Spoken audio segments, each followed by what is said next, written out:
I opened my front door and saw my elderly parents shivering in the cold, while my in-laws partied inside my own house. Help me reach 1,000 subscribers. Your support makes this journey possible.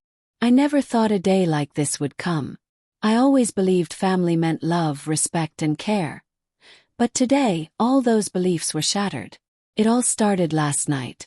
My husband and I were invited to a small gathering at our house. Or so I thought.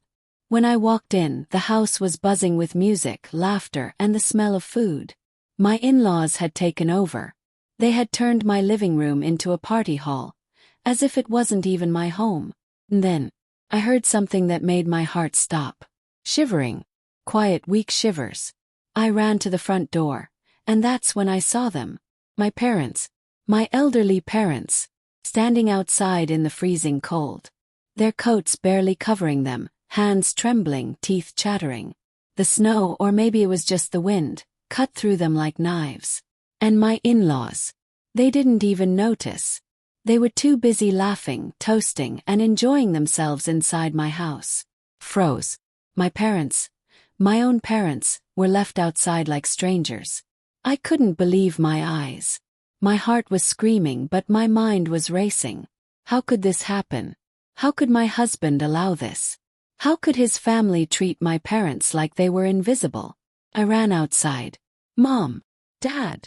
Shouted. Relief flooded their faces when they saw me, but the hurt, the humiliation, it was clear. They had tried to come in, tried to explain that they were here to see me, to spend time with their grandchildren, but my in-laws, they had shut the door in their faces. Literally. I wrapped my parents in my coat, pulled them inside, and turned to face my husband. His face was pale. He knew what had happened. I didn't, he stammered. But words were useless.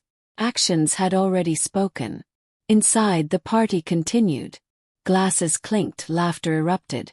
But to me, it sounded distant, like another world. My parents sat quietly in the corner, their dignity bruised, their warmth fading from the cold outside.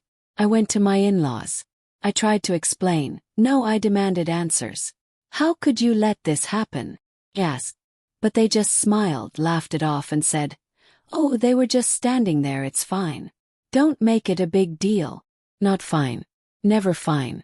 My parents had raised me, sacrificed everything for me. And now they were treated like uninvited guests in my own home. My anger boiled over, my heart ached, and my voice trembled. This is my family. They deserve respect. They deserve warmth. They deserve love. That night I learned something important. Respect isn't optional, it's essential. And family, real family, doesn't turn their backs on each other. I realized I had to stand up not just for my parents but for the values I believe in.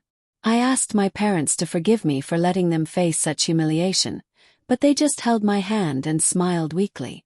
They said, "It's not your fault, child. Some people don't understand what family means."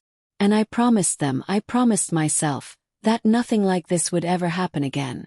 I shut the party down, asked everyone to leave, and spent the rest of the evening with my parents.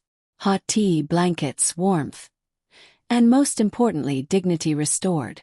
That night, I understood the meaning of true family.